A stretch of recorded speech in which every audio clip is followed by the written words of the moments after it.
हरियाणा विधानसभा चुनाव का मतदान संपन्न होने के बाद आए ज़्यादातर एग्जिट पोल में यह संभावना जताई गई है कि कांग्रेस पूर्ण बहुमत की सरकार बना सकती है। सभी की निगाहें भले ही 8 अक्टूबर को आने वाले रिजल्ट पर हो, लेकिन एग्जिट पोल साफ तौर पर कह रहे हैं कि कांग्रेस की हरियाणा में 10 साल बाद वापसी हो रही है। हरियाणा के विधानसभा चुनाव में पूर्व सीएम मायावती की पार्टी बसपा और नगीना सांसद चंद्रशेखर आज़ाद की पार्टी आज़ाद समाज पार्टी भी मैदान में थी। इन दोनों पार्टियों का हाल एग्जिट पोल में बेहद खराब दिखाई दे रहा है। हरियाणा में चंद्रशेखर आज़ाद की पार्टी आज़ाद समाज पार्टी का दुष्यंत चौटाला की जननायक पार्टी के साथ गठबंधन था।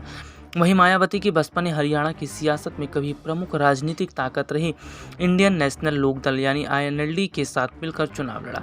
इन दोनों पार्टियों का दलित वोट बैंक पर काफ़ी प्रभाव माना जाता, लेकिन हरियाणा चुनाव के एग्जिट पोल के अनुसार यह फेल साबित होता दिखाई दे रहा है।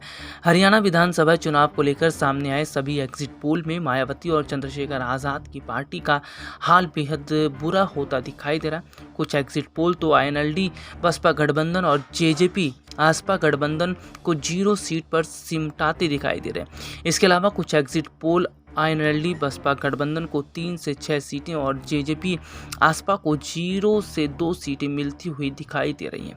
मतलब साफ है कि मायावती की party INLD chief Ajay Chautala की उम्मीदों पर पानी फेरती दिख रही है। बता दें, हरियाणा में आज़ाद समाज पार्टी ने गठबंधन में 13 सीटों पर चुनाव लड़ा था। पार्टी ने 20 सीटों पर अपने उम्मीदवार उतारे थे, लेकिन कुछ सीटों पर प्रत्याशियों के पर्चे निरस्त हो गए। हरियाणा के चुनावी दंगल में मायावती की बसपा 37 सीटों पर चुनाव लड़ी थी। हालांकि हरियाणा विधानसभा चुनाव से पहले ही ये कहा जा रहा था कि इस बार कांग्रेस के आने की उम्मीद काफ़ी ज़्यादा है, तो वहीं आम आदमी पार्टी का उतना जोर नज़र नहीं आएगा, तो वहीं अन्य राजनीतिक पार्टियों का भी जोर उतना दिखाई नहीं देगा।